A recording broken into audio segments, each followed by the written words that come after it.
বা বিটিচি ৰাইজে আপোনাক এইবাৰ আকৌ উভতাই আনি শাসনত বহুৱাব বিপিএফক আৰু আপুনি মুৰব্বী হ'ব।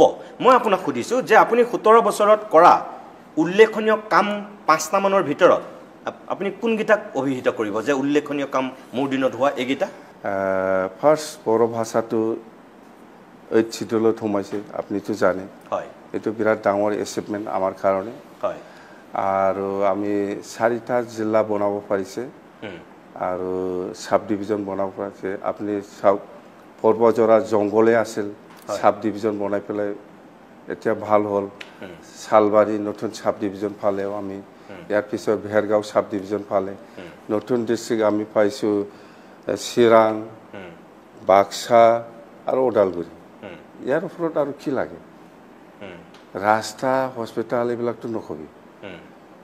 আমি CIT-টো আমাৰ BTCৰে, এইবিলাক আমি কওঁ ইউনিভাৰ্চিটি, মেডিকেল কলেজ। আৰু আমি এতিয়া নতুনকৈ আমি ভাবি আছোঁ যে ওদালগুৰি বা সেইফালে গহপুৰ বা বিশ্বনাথ এতিয়া নতুনকৈ যিটো গাঁও সোমাইছে 60টা, এইবিলাকো যাতে আসানী হয় কাম কৰিবলৈ।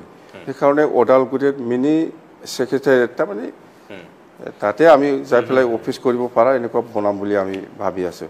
কিন্তু আপুনি এইমাত্ৰ যিকেইটা ক'লে মেডিকেল কলেজ, CIT, ইউনিভাৰ্চিটি, এইটোতো BTCৰ নহয়, এইটোতো চেণ্ট্ৰেলে দিয়া বস্তু। এইটোকে আনক না প্ৰমোদ বড়োই, মই নিচিনা আনকচোন।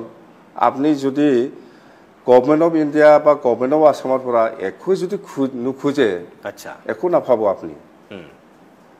নোখোজি পেলাই থাকিলে আমি ইউনিভাৰ্চিটি, এই মেডিকেল কলেজ, এই CIT-বিলাক ভালে হয়। আপুনি চাওক, আমাৰ টাৰ্গেট আছে নতুন মিনি ছেক্ৰেটাৰিয়েট। এইবিলাকতো BTC পইচা দি বনাব নোৱাৰে আপুনি। আৰু ইণ্ডো ভূটান নেশ্যনেল হাইৱে, এইটো আপুনি BTCৰ পইচা দি কৰিব নোৱাৰে। এইবিলাক কথা, এইটোতো আপুনি এইবিলাক খোলে নহ'ব না। আমি এপ্ৰ'চ কৰিব জানিব লাগিব, তেতিয়াহে আপুনি পাব। কিয় এপ্ৰ'চ কৰা নাই?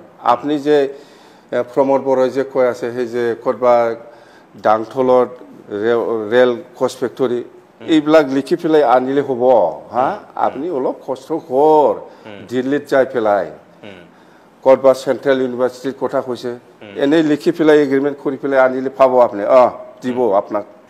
আপুনি সেইখিনি কৰিছে, আপুনি তাৰ উপৰিও আৰু কেইটামান কাম কৰিছে, আপুনি নিজে নাই কোৱা, মই কৈ দিছোঁ আপোনাক যে আপুনি অসমৰ বাহিৰত আপুনি চেন্নাই, আপুনি কেলকাতা, আপুনি বেংগলোৰ, এনেকুৱাত আপুনি বড়োলেণ্ড